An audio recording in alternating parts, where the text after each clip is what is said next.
आज हम लोग बैचलर कोर्स में एंशियंट इंडियन हिस्ट्री के बारे में बात करेंगे। ये आपका कोर्स 131 है और ये यूनिट है 5, पांचवी इकाई है आपके कोर्स की। और इसमें हम हड़प्पन कल्चर के बारे में पढ़ेंगे, हड़प्पा की तहजीब के बारे में। एक दो बातें पहले वाज़ेह कर देना ज़रूरी है। पहली तो ये कि इसको हड़प्पा की तहजीब क्यों कहते हैं, हड़प्पन कल्चर का जो नाम है उसका सबब क्या है। तो उसकी वजह यह है बुनियादी कि सबसे पहले जो दरियाफ्त हुई, जो खुदाई का काम हुआ, जो एक्सकवेशन हुआ, तो हड़प्पा में ही एक पुरानी तहजीब के आसार मिले। उसके कोई एक साल बाद एक दूसरे मकाम पर, हड़प्पा अभी पाकिस्तान में पंजाब सूबे में है और ये रावी नदी के पास है। दूसरा जो मकाम मिला, जो दूसरी साइट मिली, वो फिर पाकिस्तान में ही सिंध के सूबे में है और ये सिंध नदी के किनारे है। नदी का तो बहाव थोड़ा बदला है, लेकिन जब ये तहजीब थी तो ये सिंध नदी के पास थी और इस जगह का नाम था मोहनजोदारो। तो शुरू में दो ही बड़े मरकज मिले थे, एक हड़प्पा और मोहनजोदारो। हड़प्पा चूंकि सबसे कदीम था इसलिए इसी नाम से इस तहजीब को पहचाना गया, इसकी शनाख्त हुई।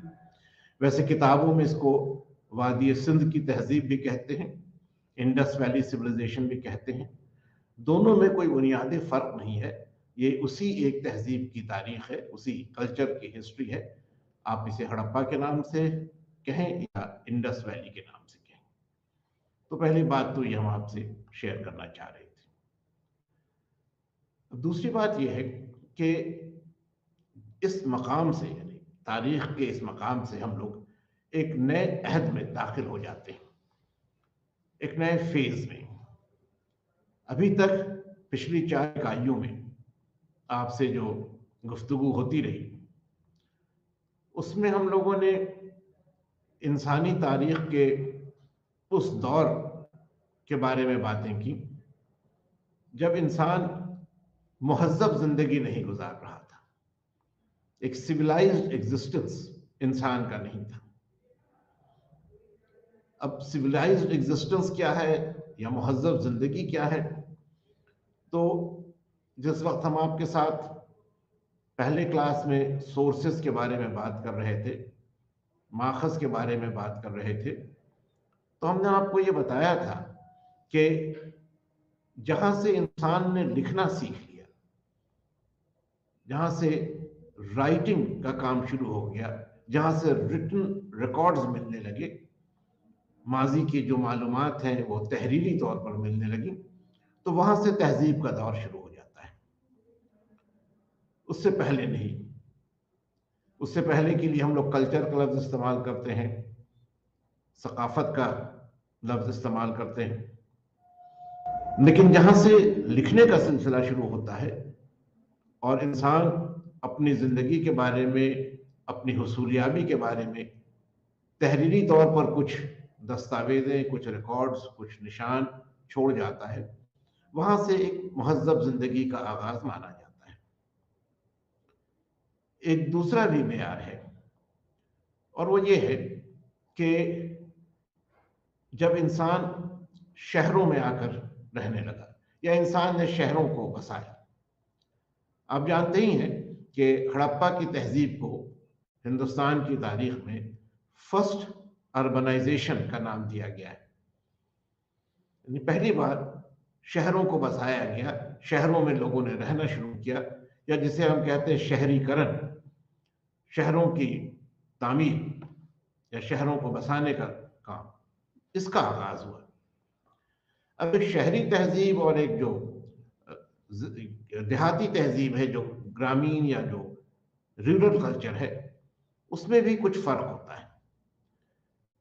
जहां पर गांव है वहां जो बुनियादी एक्टिविटी है, जो लोगों की जिंदगी को गुजारने का जरिया है, वो ज़राअत या एग्रीकल्चर है।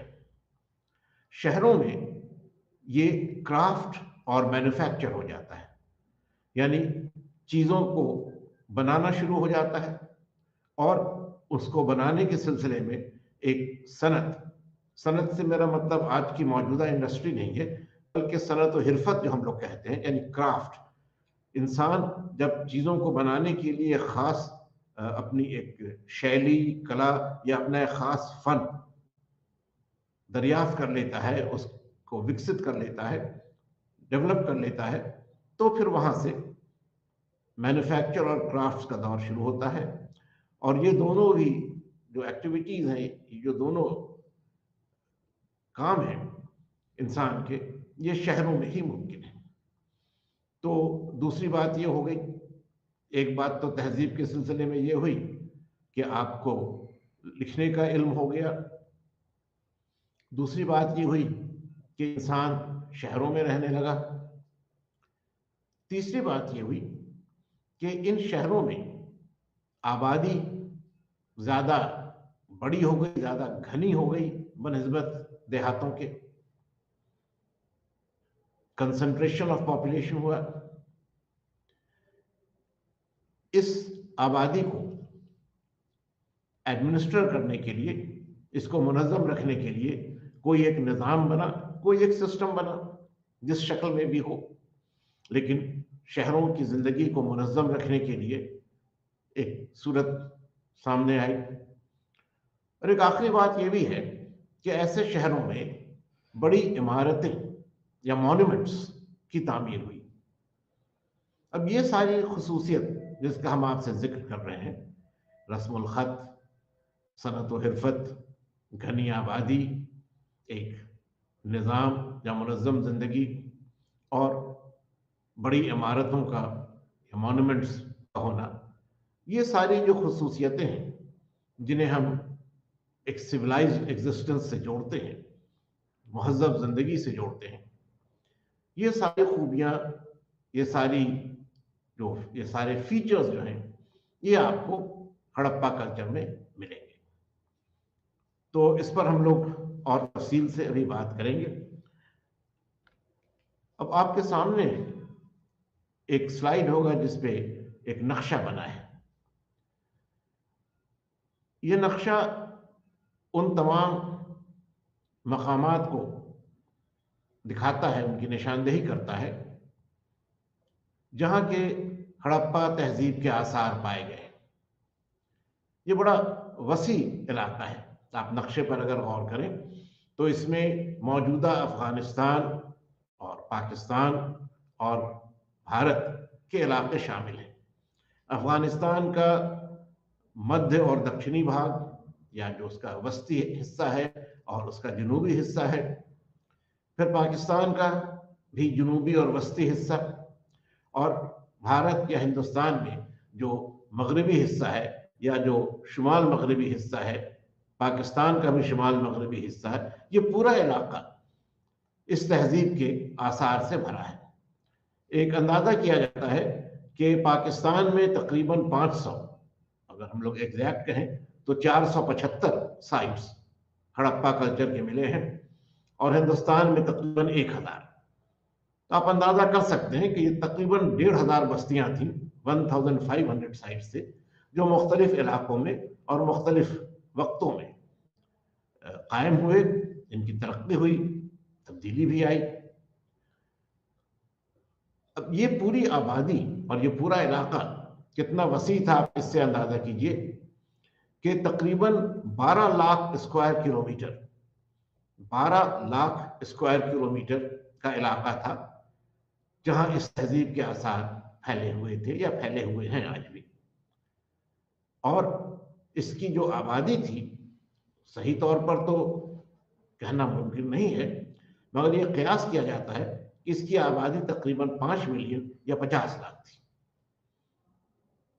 और उस जमाने में जो कदीम जमाने की तहजीबें हैं, मसलन मिस्र की तहजीब है, या मेसोपोटामिया की तहजीब है, या फिर चीन की तहजीब है, इन सब के मुकाबले में इसका इलाका सबसे वसी था और तरक्की के मामले में कई ऐसे शोबे हैं जहां इसकी तरक्की दीगर तहजीबों के मुकाबले में ज्यादा बड़े पैमाने पर हुई थी।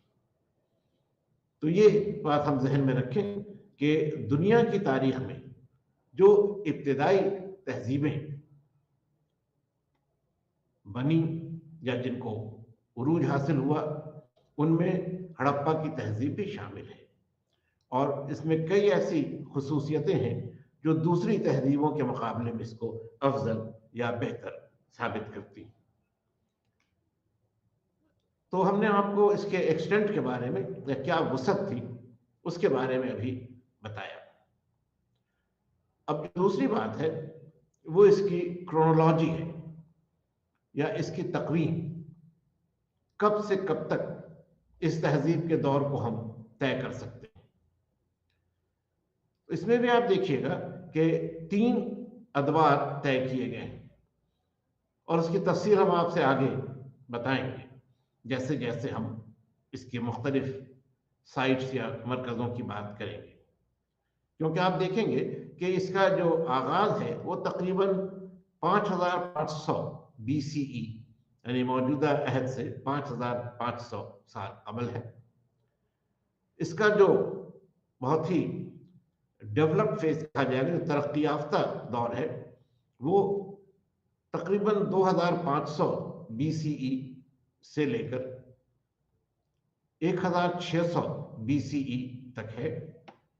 और फिर इसका ज़वाल इसके बाद शुरू हो जाता है और रफ्ता रफ्ता 1600 BCE के बाद इसके जो सेंटर्स हैं, जो मराकज़ हैं, वो ख़त्म होने लगते हैं।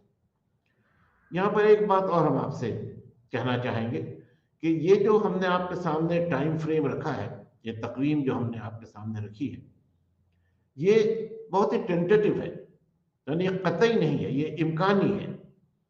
क्योंकि मुख्तलिफ माहिरीन ने इस सिलसिले में जो अपनी राय जाहिर की है वो बिल्कुल एक नहीं है, उसमें काफ़ी फ़र्क है।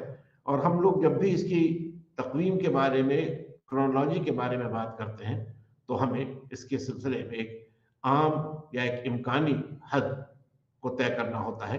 एक कतई या एक डेफिनेट टाइम लिमिट हम इसमें तय नहीं कर सकते। इसकी एक वजह और भी है कि ये जो मुख्तलिफ मकामात हैं जिनका हमने आपसे जिक्र किया कि तकरीबन 1500 बस्तियों के आसार मिले हैं, ये सब एक साथ नहीं बनी थी। इनमें कुछ ऐसी हैं जहां इंसानों की जिंदगी हड़प्पा और मोहनजोदारो से भी पहले शुरू हो गई थी, और कुछ ऐसी हैं जो हड़प्पा और मोहनजोदारो के जवाल के बाद बसाई गई। तो एक लंबा अमल है, बहुत ही लंबा प्रोसेस है। इसलिए हर जगह वक्त का जो मेयार है या वक्त का जो टाइम फ्रेम है, वक्त का जो तयन है, वो एक नहीं है, अलग अलग है। इसलिए तारीख में फर्क हो सकता है, बल्कि होता ही है। तो 2 बातें हमने अभी तक आपसे कही। एक तो ये कि इसका एक्सटेंट क्या था, वसअत कितनी थी, इसका एरिया क्या था, रकबा क्या था, और दूसरे इसका दौर क्या था, तकवीम को कैसे हम लोग तय कर सकते हैं, किस ज़माने से किस ज़माने तक ये तहजीब रही, इसका उरूज हुआ और फिर इसका ज़वाल हुआ। अब एक दूसरे मौजू की तरफ हम लोग रुख करें, साइट्स के मुतालिक, यानी जो कदीम बस्तियां थी, वो बस्तियां जहां इस तहजीब के आसार हमें मिले हैं। आपको अभी हमने बताया कि इनकी कुल तादाद कोई 1500 के करीब है। जाहिर है कि इन सबको एक साथ हम लोग नहीं देख सकते हैं, एक साथ मुताला नहीं कर सकते हैं, और इन सब का एक जैसा सिग्निफिकेंस भी नहीं है, सबकी अहमियत एक बराबर नहीं है। तो चंद जो अहम मराकज़ हैं उनके बारे में हम लोग अभी बात करेंगे। आपके सामने जो स्लाइड है उस पर इन अहम बस्तियों के नाम दर्ज हैं। मोहनजोदारो है, हड़प्पा है। हमने पहले ही आपसे कहा कि ये दोनों ऐसे मकाम हैं जो अब पाकिस्तान में है, मोहनजोदारो सूबे सिंध में है, हड़प्पा पाकिस्तान के सूबे पंजाब में है। अब इसके बाद जो कुछ और बस्तियां हैं इस लिस्ट में, और जो नाम आपको मिल रहे हैं, वो हिंदुस्तान में, भारत में। इनमें पश्चिम तट पे गुजरात में है लोथल, फिर हरियाणा के इलाके में है धौलावीरा, राजस्थान में है कालीबंगन, और फिर हरियाणा के इलाके में राखी गढ़ी। इनकी अलग अलग अहमियत है, इस पर आपसे हम कुछ बात करेंगे, लेकिन एक दो बात और ज़िमनी तौर पर कह दें।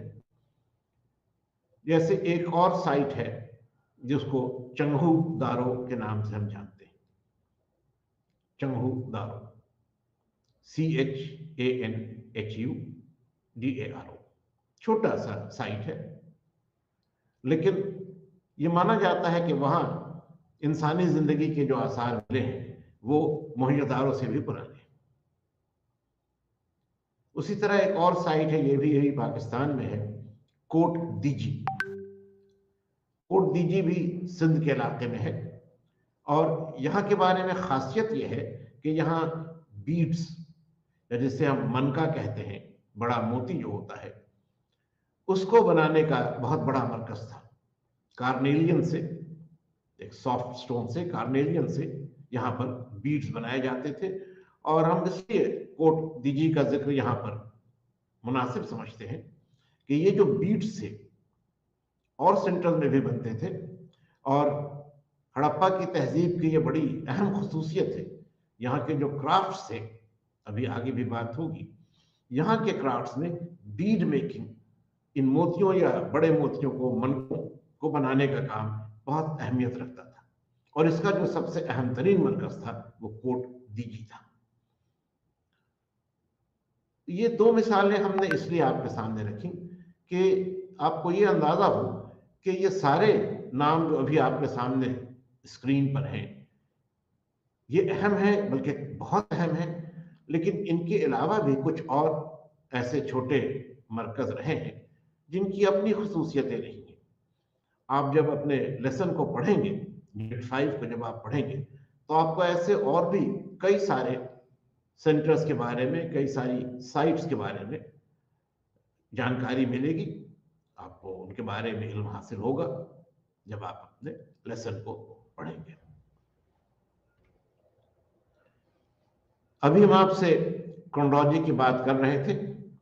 अब यहां पर आप देखिए, हमने आपसे कहा था कि 5500 से शुरू होता है दौर। यहां देखिएगा आप स्क्रीन पर जो है वो 3500 लिखा है। 3500 BCE से लेकर 2600 BCE, ये इब्तिदाई दौर है, ये अर्ली फेज है। ये क्रोनोलॉजी जो हम आपको अभी यहां पर दे रहे हैं, जो आपकी स्क्रीन पर है, ये वही है जो आपके लेसन में दी गई है, और आप इसी को तस्लीम करके आगे मुताला करेंगे। जो माहिरीन की राय में फ़र्क है वो हम आपको बता चुके हैं, लेकिन आप जो इस मौजू को अभी पढ़ रहे हैं, आपको इस तकवीम को मानकर चलना होगा। ये आपकी आसानी के लिए होगी, जो अभी स्क्रीन पर है और जो आपके स्टडी मटीरियल में भी शामिल है। तो इसमें आप देखिएगा कि अर्ली फेज या इब्तिदाई दौर 3500 BC से 2600 BC के दरमियान है। दूसरा दौर, जिसे हम मैच्योर फेज या तरक्की याफ्ता दौर कहते हैं, तरक्की याफ्ता दौर कहते हैं, जो उरूज का दौर भी कहा जा सकता है, वो 2600 से 1800 BCE का जमाना है। अगर कभी आप कोई पुरानी किताब उठाकर देखेंगे तो इसको 2500 BCE से लेकर 1500 BCE के दरमियान रखा गया है। तो हमने आपसे पहले ही कहा कि फर्क हो सकता है, और ये भी आपसे कहा कि आप अपने मुताले के लिए स्टडी मटेरियल में जो क्रोनोलॉजी है उसी को अपनाएंगे। अब इसके बाद तीसरा जो दौर है, जिसे हम डिक्लाइन या जवाल का दौर कहते हैं, वो 1800 बीसीई से लेकर 1500 बीसीई, यानी मौजूदा मौजूदा दौर से 1800 साल पहले से लेकर मौजूदा दौर से 1500 साल पहले तक का दौर, ये इसके ज़वाल का दौर है, जब ये तहजीब रफ्ता रफ्ता खत्म हो रही थी और फिर इसके आसार पूरी तौर पर खत्म हो गए। एक लफ्ज और है जो आपके स्क्रीन पर आपको नजर आएगा, चैल्कोलिथिक या हजरी कासाई अहद। हमने इसका जिक्र आपके साथ पिछले सेशन में किया था कि इंसानी तरक्की के दौर को हम लोग पहले से भी देखते आए हैं कि किस तरह इंसान पेलियोलिथिक से मेसोलिथिक और फिर मेसोलिथिक से नियोलिथिक दौर तक आया, जब सारे सामान वो अपने औजार, अपने हथियार, मसरफ की चीजें सब पत्थर की बनाता था। उसके बाद वो दौर आया जब इंसान ने पत्थर के साथ धात या मेटल्स का भी इस्तेमाल शुरू किया, और सबसे पहला मेटल जिसका इस्तेमाल हुआ इंसान के जरिए वो ब्रॉन्ज या कांसा था, पहली धात थी। तो एक ऐसा ट्रांजिशन का, एक ऐसे तब्दीली के मरहले का भी दौर आया जब इंसान पत्थरों का सामान भी इस्तेमाल कर रहा था और साथ ही साथ कांसे के सामानों का भी इस्तेमाल करने लगा था। तो ये जो ओवरलैप है बिटवीन स्टोन एंड कॉपर, इसी को हम लोग चैल्कोलिथिक एज का नाम देते हैं। और अक्सर मौर्रिखीन, अक्सर हिस्टोरियंस हड़प्पा की तहजीब को इसी चैल्कोलिथिक अहद से जुड़ा हुआ मानते हैं।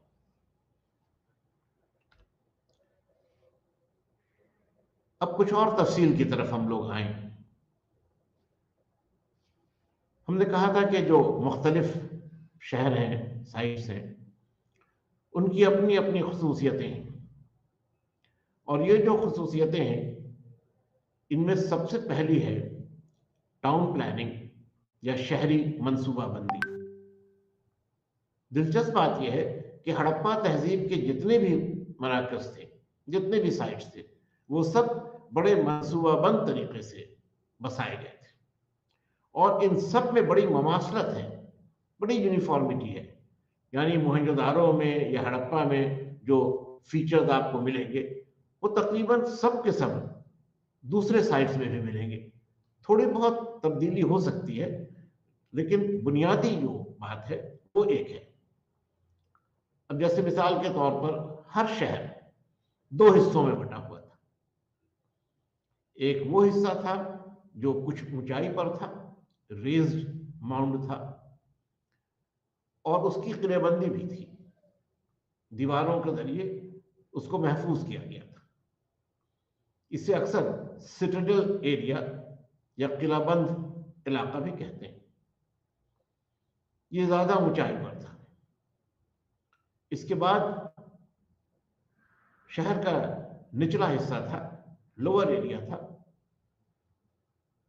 यह कयास किया जाता है कि जो सिटाडेल का एरिया था वो जो हुक्मरान तबका था, जो रूलिंग एलिट था, उसके लिए था, और बहुत सारी जो पब्लिक बिल्डिंग्स हैं, अभी उनका भी जिक्र आएगा, वो इसी जो बालाई हिस्सा था, upper part of the city था, उसमें पाई गई है।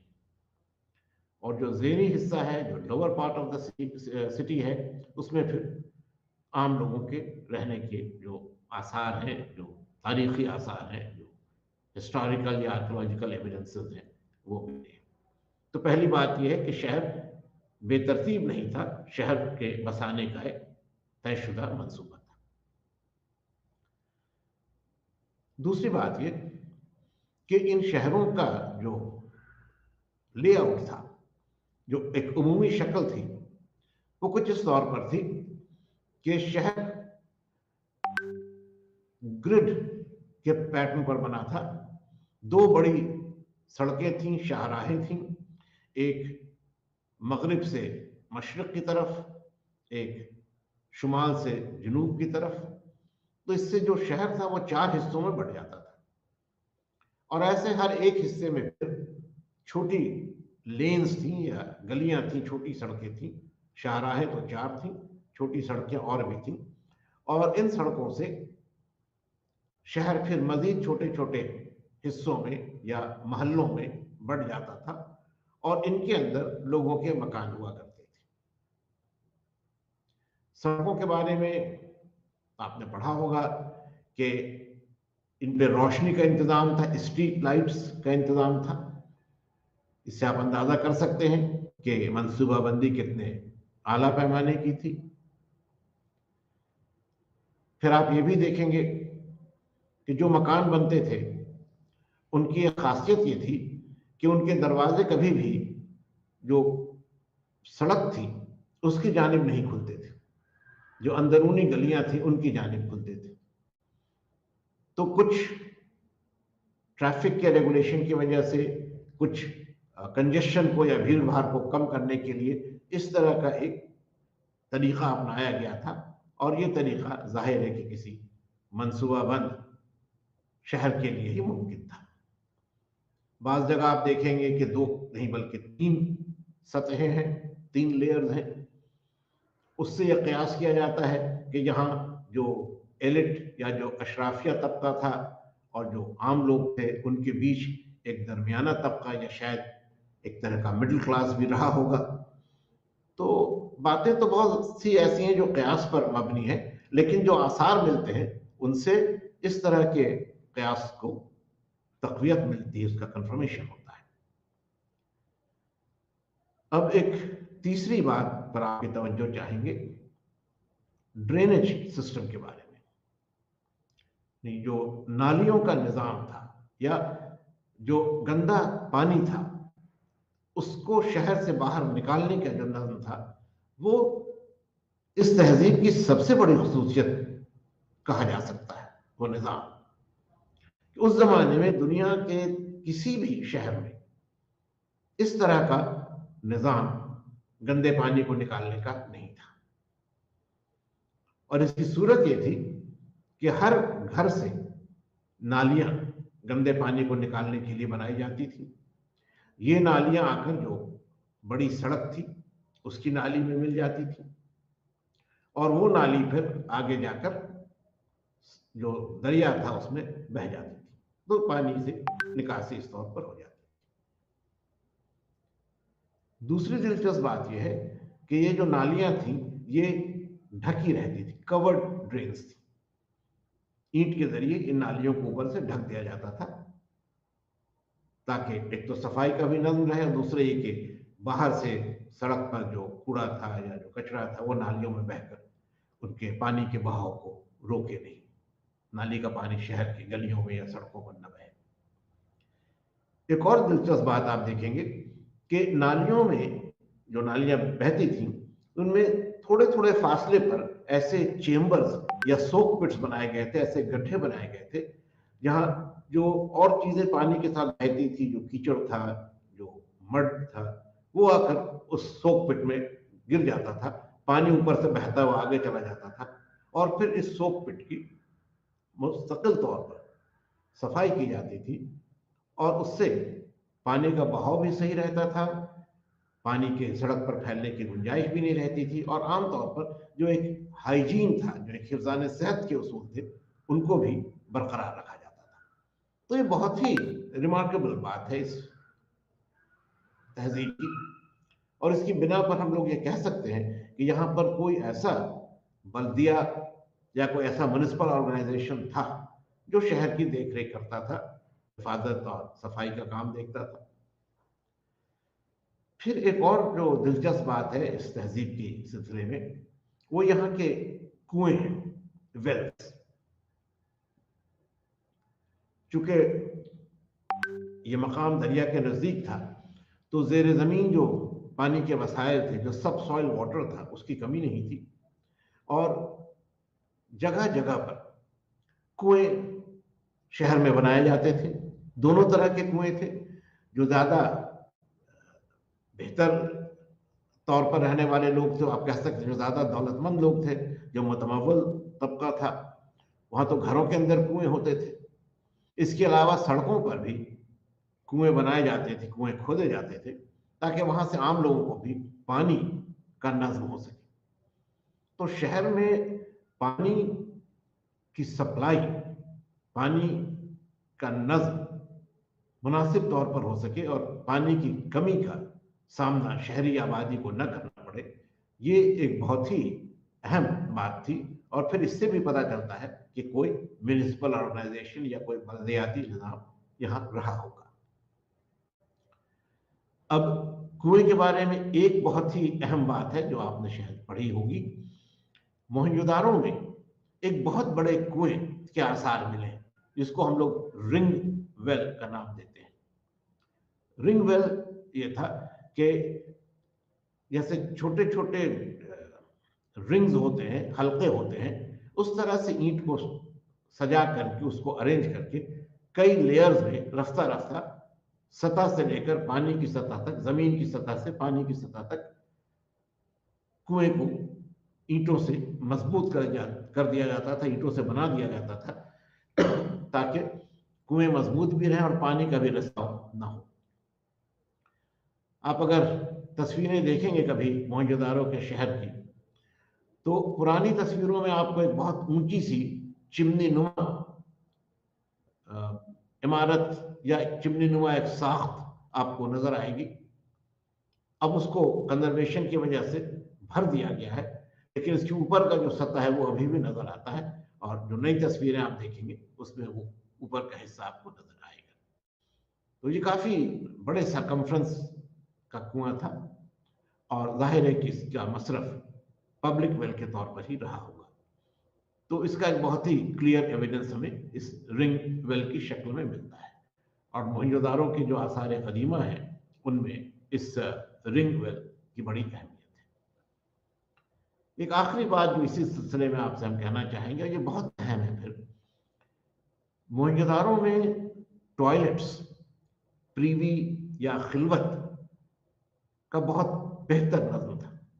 तकरीबन हर घर में टॉयलेट्स होते थे, पब्लिक टॉयलेट्स भी थे। इससे भी आपको अंदाजा होगा कि शहर में हिफ्ज़ान सेहत के उसूलों पर कितना ध्यान दिया जाता था। गंदगी को एक तरह से मुनासिब मैनेज करने के लिए, मुनासिब मैनेजमेंट डिस्पोज का, वो बहुत अच्छे पैमाने पर था। और आज भी हम लोग जिन खसूसियतों को एक अच्छे शहर के साथ मंसूब करते हैं, वो खसूसियतें अपनी इब्तदाई शक्ल में हड़प्पा तहजीब के इन शहरों में मौजूद थी, और इनके जो बिल्कुल वाज़ेह आसार हैं, जो बहुत क्लियर एविडेंसेस हैं, वो मोहनजोदारो के शहर से हमें मिलते हैं। अब हम लोग कुछ बड़ी बिल्डिंग्स के बारे में, कुछ जो अहम इमारतें हैं, जो मॉन्यूमेंट्स हैं, उनके बारे में बात करेंगे। यहां पर आपको हम ये बताना चाहेंगे कि दो तीन ऐसे बिल्डिंग्स हैं, दो तीन ऐसी इमारतें हैं जिनके आसार मिले हैं, और इनसे हड़प्पा की तहजीब की बहुत सारी खसूसियतों के बारे में हमें जानने में मदद मिलती है। और यही नहीं, हम ये भी समझ पाते हैं कि किस दर्जे का वहाँ का इंतज़ामी निज़ाम रहा होगा, और फिर उस समाज की जो शक्ल थी, समाज की जो तश्कील थी, वो किस तौर पर हुई थी। आइए हम लोग ऐसे कुछ इमारतों को अब देखें। आपके स्क्रीन पर, आपके सामने एक तस्वीर है, ये हड़प्पा से ली गई है, और ये ग्रेट ग्रेनरी या अनाज का एक बहुत बड़ा गोदाम था। आप अगर देखेंगे गौर से तो इसमें आपको कमरों की शक्ल लगेगी। दीवारों को अगर आप देखें तो आप कयास कर सकते हैं कि ये दीवारें कमरों की दीवारें थीं, और इनके बीच ऐसे कमरे थे, ऐसे चेम्बर्स थे जिसमें अनाज को महफूज रखा जाता था। अब इससे हम क्या नतीजा निकाल सकते हैं? पहली बात तो ये बहुत वाज़ेह है कि किसी भी तहजीब के लिए बुनियाद ज़राअत ही होती है। अगर खाने का इंतजाम ना हो तो कोई तहजीब नहीं रह सकती। लेकिन ज़राअत से जो रिसोर्सेज मिलते हैं, जो वसाइल हासिल होते हैं, उनको जब हम सही तरह से मैनेज कर पाते हैं, जब उनका हम प्रॉपर एप्रोप्रिएशन और यूटिलाइजेशन कर पाते हैं, उनको हासिल कर सकते हैं, उनका मसरफ ले सकते हैं, तभी एक तहजीब उभरती है।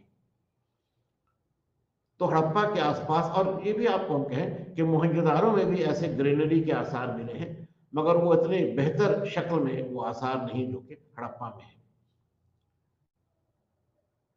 अब इस ग्रेनरी से ये अंदाजा हमें वाज़ेह तौर पर मिलता है कि आसपास के इलाके में जो खेती होती थी, जो एग्रीकल्चरल वर्क होता था, और उससे जो लगान के तौर पर, महसूल के तौर पर, टैक्स के तौर पर अनाज हासिल होता था, वो शहरों में आता था। कुछ इसमें तिजारत के लिए भी मसरफ में आता था, और कुछ इसमें स्टोर करके रखा जाता था, जमा करके रखा जाता था, ताकि किसी तरह की अगर कोई हंगामी सूरत हो, कोई इमरजेंसी सिचुएशन हो, तो इसका मसरफ लिया जा सके। तो अगर खेती बड़े पैमाने पर होगी, तभी आपके पास सरप्लस होगा, तभी आप टैक्स की सूरत में ज्यादा अनाज हासिल कर सकेंगे, और उसी से आप फिर तजारत करने के बाद भी बचे हुए अनाज को उसका जखीरा बना सकेंगे, उसका स्टोरेज कर सकेंगे। तो एक प्रॉस्पेरस एग्रीकल्चर, एक बहुत ही तरक्की याफ्ता सूरत हाल ज़राअत की, और फिर एक इंतज़ामी सूरत की जो उन वसाइल पर अपना कब्जा रखता हो, उनका इस्तेमाल कर सकता हो। इन बातों को हम लोग इस ग्रेनरी या इस अनाज के गोदाम से समझ सकते हैं। इस पर हम लोग आगे इन चीज़ों का कयास कर सकते हैं। एक और इमेज आपके सामने अब हम रख रहे हैं, ये मोहनजोदारो से है। ये जो इमेज है, इसको ग्रेट बाथ या हमाम कहा जाता है। अब आपकी स्क्रीन पर ये तस्वीर नजर आ रही है। ये हमाम या ग्रेट बाथ जो मोहनजोदारो में था, आप इसकी बनावट अभी अगर देखेंगे, स्क्रीन पर आपके सामने है, आपको अंदाजा होगा कि कितने बेहतर सूरत थी उस वक्त में लोगों के फन तामीर की, जो उनका आर्किटेक्चर था उसकी कितनी बेहतर सूरत थी। आप देखेंगे जो नीचे की सतह है, उस पे जो ईंटें हैं वो ऐसे हैं कि वो वाटर प्रूफ है। एक तरफ से नालियों से उसमें पानी लाया जाता है उस हमाम में, जो बड़ा पॉन्ड है, और दूसरी तरफ से वो पानी फिर निकल जाता है। किनारे में आप देखिएगा कुछ ऊंचे चबूतरे जैसे हैं, एक लगातार सूरत में। लोगों के आसानी के लिए ये पूरी तस्वीर नहीं है, और लेकिन अगर आप देखिएगा बिल्कुल किनारे की जानिब, तो वहां आप ये भी गौर कीजिएगा कि कमरों के छोटे छोटे दीवारों के कुछ आसार हैं, जिससे यह अंदाजा होता है कि यहाँ पर कमरे थे और लोग गुस्ल करने के बाद कपड़ा बदलने के लिए और कामों के लिए इसका इस्तेमाल करते थे। अब इस तरह का कोई हमाम उस जमाने की तहजीब के, या जो तहजीबें थी उनके, किसी भी शहर में नहीं मिला है। और इस बिना पर यह कयास किया जाता है कि ये हमाम महज एक पब्लिक बात नहीं था, सिर्फ एक अवामी हमाम नहीं था, बल्कि गालिबन इसकी अहमियत मजहबी भी थी। ऐसा अंदाजा किया जाता है कि शायद कुछ खास मौकों पर, मजहबी काम के तौर पर, रिलीजियस रिचुअल के तौर पर लोग यहाँ आकर गस्ल किया करते थे। इम्कान है, यकीनी तौर पर तो नहीं कह सकते, लेकिन इम्कान है, क्योंकि इतने बड़े पैमाने पर, और वो मोहनजोदारो में ही इस तरह का एक हमाम बनाया गया, तो उसकी वहां पर कोई मकामी अहमियत जरूर रही होगी। पब्लिक वेल तो ये, पब्लिक पॉन्ड तो ये था ही, अवामी हमाम तो ये था ही, मगर गालिबन इसका एक और भी मसरफ था, और इसकी कुछ मजहबी अहमियत भी थी, ऐसा कयास किया जाता है।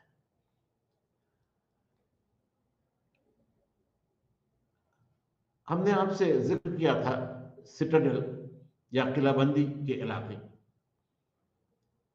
ये हर साइट में है तकरीबन, जो भी डेवलप्ड साइट्स हैं, चाहे वो मोहनजोदारो हो, हड़प्पा हो, धोलावीरा हो, राखी घड़ी हो, सब जगह इसके आसार मिले हैं। और इसकी तफसील हमने आपको बताई भी थी कि ये वो इलाका था जहाँ जो अशराफिया था, जो रूलिंग एलिट था, वो रहा करता था। अब मोहनजोदारो में एक और दिलचस्प बात फिर ये है, मैं आपको मोहनजोदारो के बारे में ज़्यादा बता रहा हूँ इसलिए कि यहाँ के जो आसार हैं वो काफ़ी महफूज हैं और इनके बारे में काफ़ी काम भी हुआ है। तो बहुत सारे जो कयास हैं, बहुत सारे जो नतीजे हैं हमारे सामने, वो इन्हीं आसार की बुनियाद पर है, लिहाजा इनका जिक्र बार बार आएगा। तो ये आपसे हम कह रहे थे कि एक ऐसा बड़ा हॉल, एक बहुत वसी कमरा इस इलाके में, सिटाडेल के इलाके में मिला है, उसके आसार मिले हैं, जिसके बारे में कयास किया जाता है कि ये कोई ऐसी जगह रही होगी, कोई ऐसा पब्लिक हॉल रहा होगा जहां लोग मिलकर शहर के इंतजामी मामलों के बारे में या टैक्सेशन के मामले में या जो हुकूमत से जुड़े हुए और मामले हैं उनके बारे में मिलकर गौर ख्वास किया करते थे और फैसले लिया करते थे। और इस बुनियाद पर यह कहा जाता है कि यहाँ का जो नज़्म हुकूमत था, जो सिस्टम ऑफ गवर्नमेंट था, वो एक एरिस्टोक्रेसी या एक अशराफिया की हुकूमत के तौर पर था। और ये जो अशराफिया था, ये जो अशराफिया तबका था, या अशरफी तबका था, ये जो एरिस्टोक्रेसी थी, वो तिजारत करने वाले लोगों की थी, ताजिरों की थी। तो मर्चेंट एरिस्टोक्रेसी ही गालिबन बहुत इम्कान यह है कि यही इस तहजीब में हुक्मरां तबके के तौर पर थी। इसकी वजह भी है क्योंकि हड़प्पा की तहजीब में तिजारत बड़े पैमाने पर होती थी, आगे उसका भी जिक्र आएगा। और जाहिर है कि तिजारत से दौलत आती थी, दौलत हासिल होती थी, और जिस तबके के हाथ में दौलत थी उसके हाथ में इक़्तिदार भी था।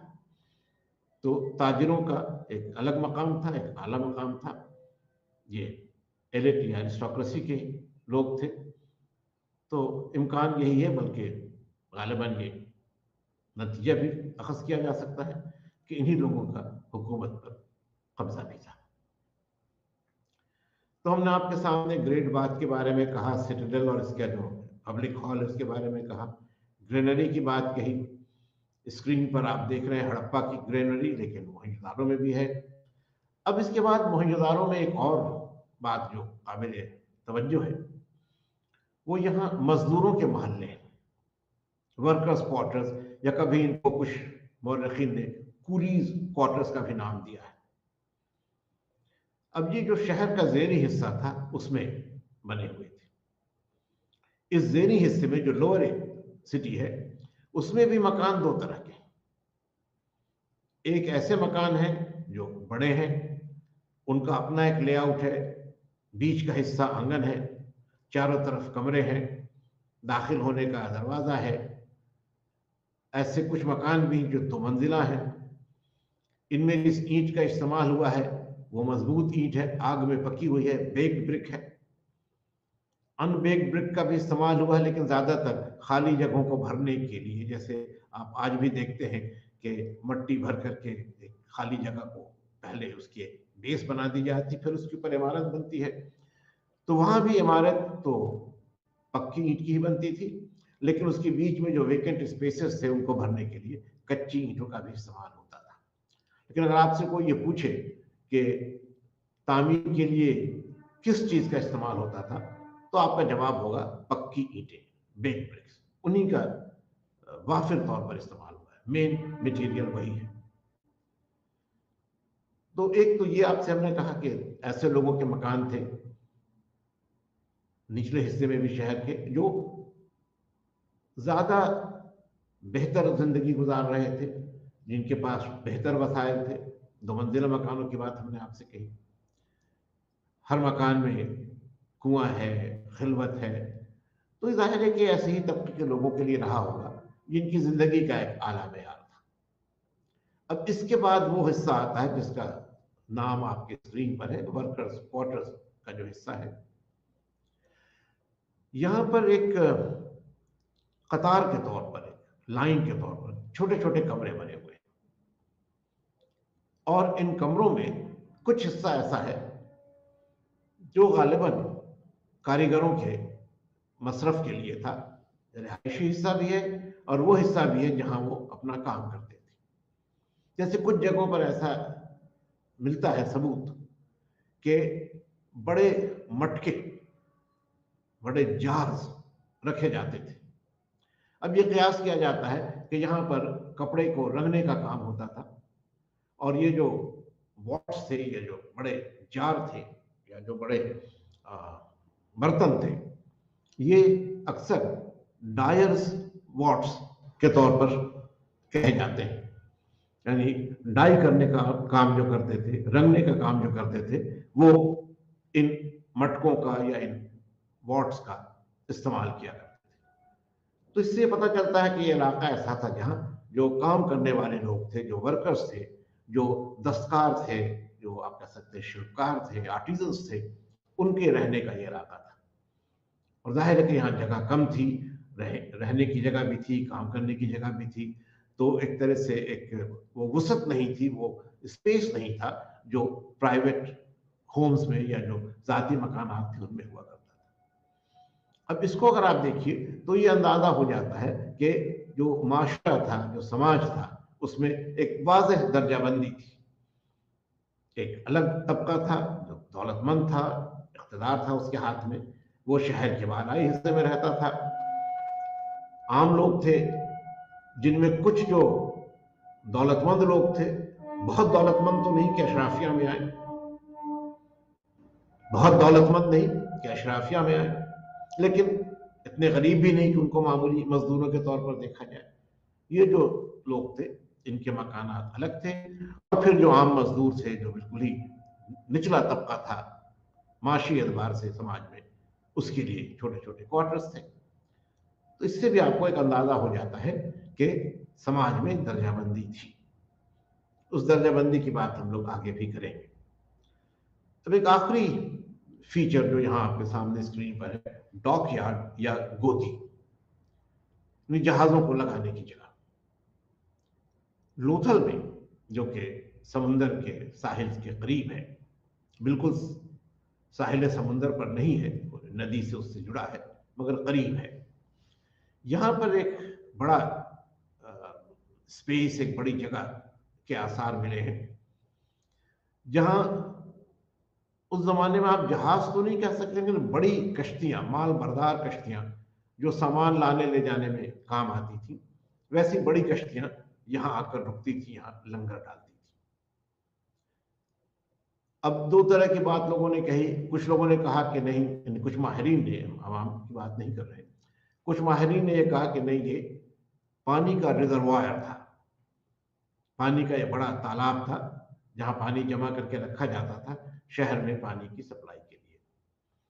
लेकिन जब बाद में और ज़्यादा तहकीक हुई तो ये देखा गया कि इसकी जो मट्टी थी, जो सॉइल थी, उसमें नमक के रेजे मिले, और ये नमक जाहिर है कि सी वाटर का था, समुद्र के पानी का नमक था।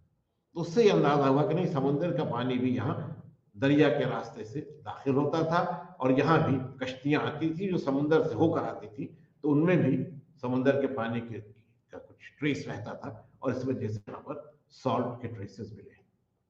अब इस गोदी के की तस्दीक हो जाने से ये बात भी वाज़ेह हो जाती है, और इसके आसार और भी हैं, लेकिन यहाँ इस पर्टिकुलर पॉइंट को हम आपके सामने रख रहे हैं कि हड़प्पा के जो लोग थे, उनका बड़े पैमाने पर ट्रेड होता था, ओवरसीज ट्रेड था, समंदर के रास्ते से दूसरे उस जमाने की जो तहजीबें थी उनके साथ तजारती ताल्लुक था। एक वर्ड ऑफ कॉशन यहाँ पर हम जोड़ दें कि लोथल का जो साइट है वो वक्त के एतबार से और बाद का है, मोहनजोदड़ो और हड़प्पा इससे पहले के, लेकिन तजारत के आसार, तजारत के शवाहिद बल्कि वो मोहनजोदड़ो और हड़प्पा में भी मिलते हैं, और वो शवाहिद क्या हैं इस पर भी आपसे हम बात करेंगे जब हम लोग इकोनॉमी के सिलसिले में बात करेंगे। तो अब आइए हम लोग इकोनॉमी की ही बात करें।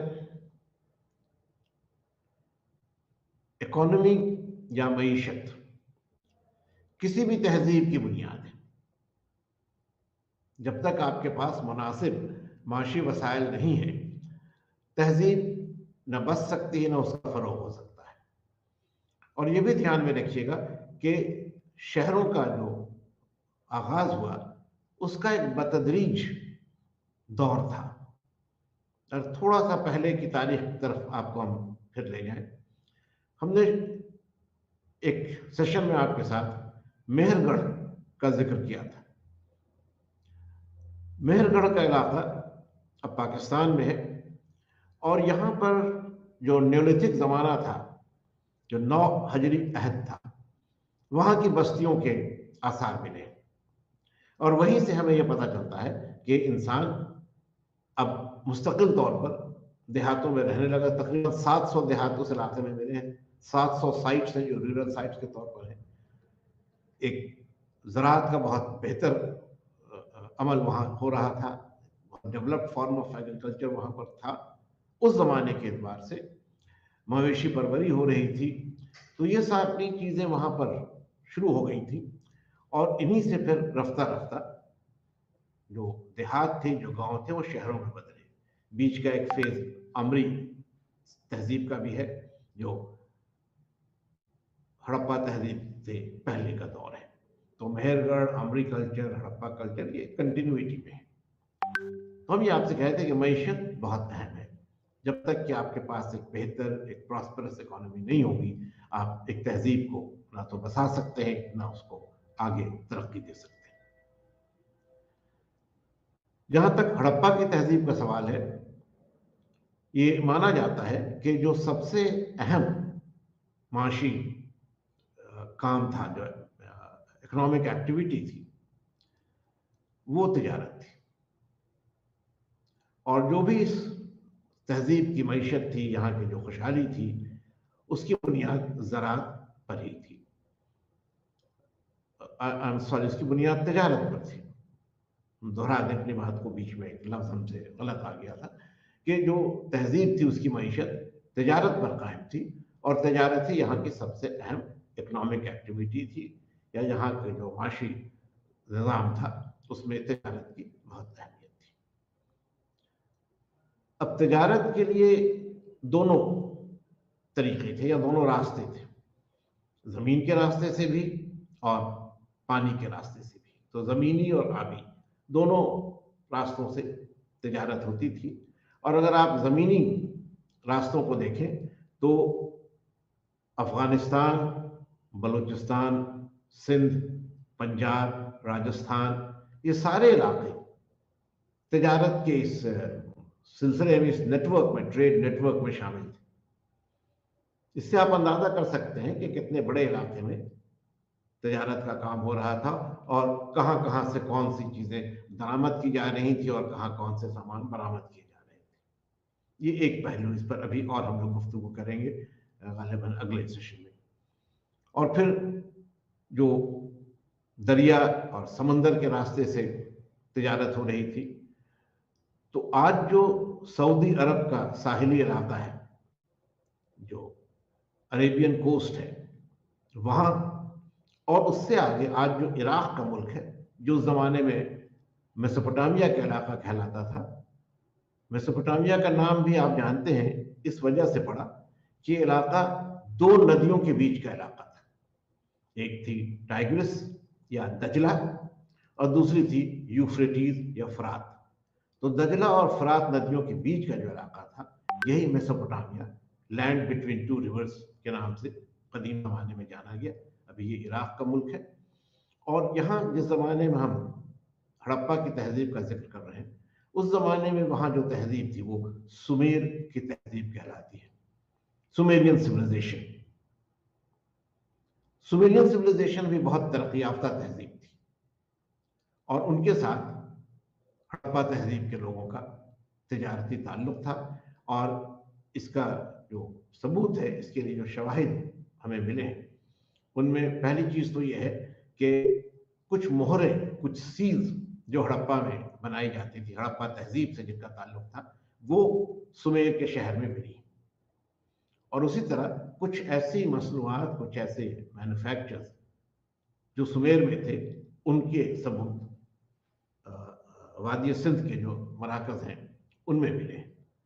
तो सामान का एक तरह से एक्सचेंज हो रहा था। सामान का यहाँ से निर्यात या यहाँ से बरामद किए जा रहे थे सामान, वहाँ से दरामद किए जा रहे थे सामान। मगर एक दिलचस्प बात यह भी है कि हमें अब तक हड़प्पा की तहजीब से सिक्के नहीं मिले, कॉइन्स नहीं है। और आप जानते हैं कि तजारत के लिए सिक्कों की जरूरत है। आप पेमेंट करने के लिए, आप जो सामान खरीदते हैं उसकी रकम अदा करने के लिए आपको पेमेंट करने के लिए सिक्का चाहिए, कॉइन चाहिए, या कोई मीडियम ऑफ एक्सचेंज चाहिए। ऐसे किसी मीडियम ऑफ एक्सचेंज के बारे में कोई हमें सबूत नहीं मिलता है। और कयास ये किया जाता है कि या तो ये तजारत बार्टर सिस्टम पर थी, यानी सामान के बदले सामान का लेन देन होता था, कुछ सामान यहां से गया और बदले में वहां से कुछ सामान आ गया, एक सूरत ये थी। और एक कयास ये भी है कि जो मोहरें थी उनका जिक्र हम आपके साथ बाद में करेंगे। कुछ मोहरें जो हमें हड़प्पा की तहजीब से हासिल हुई है, जो हमें मिली हैं, उन मोहरों का भी गालिबन इस्तेमाल पेमेंट के सिलसिले में होता था।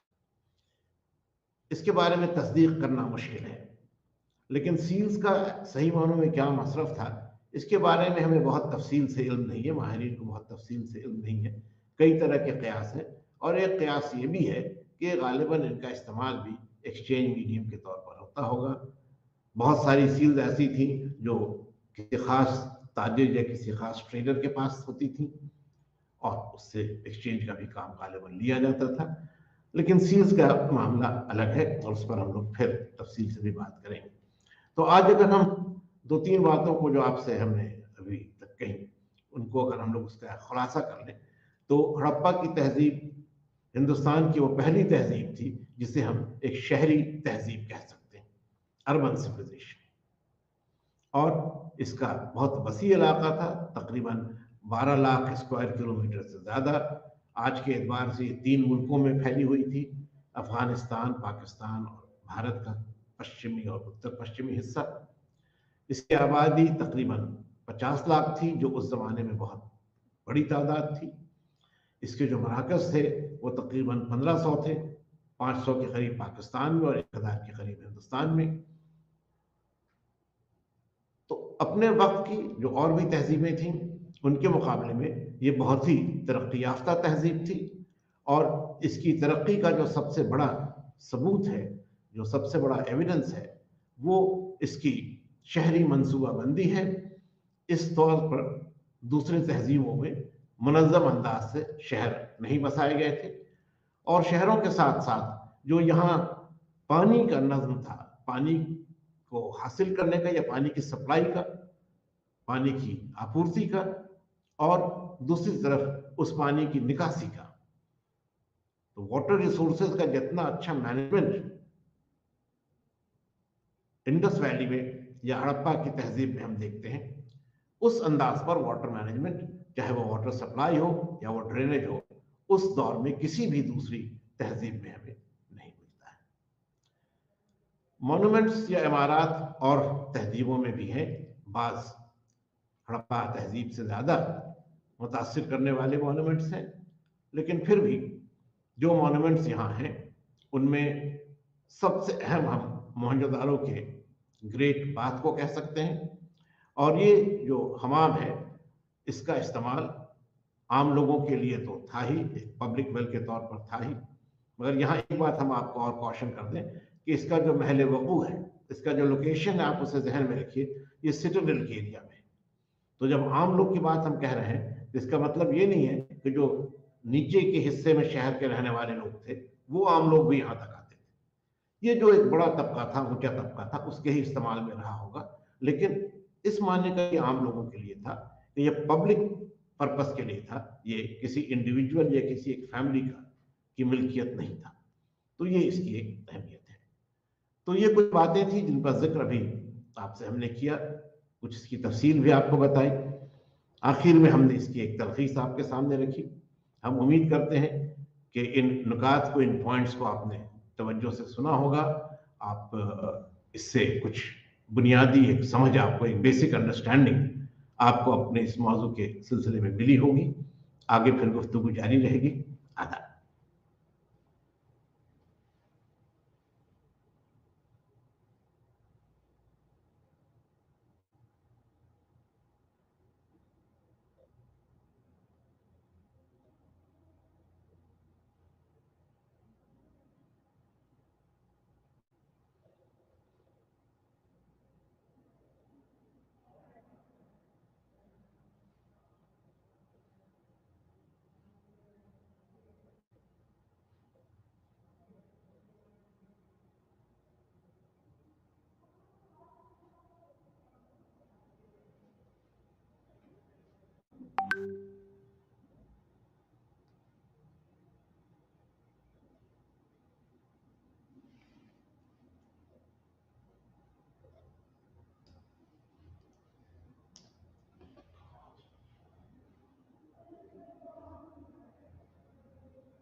हाँ हाँ कर दो। हाँ हाँ हाँ 340 में हो गया।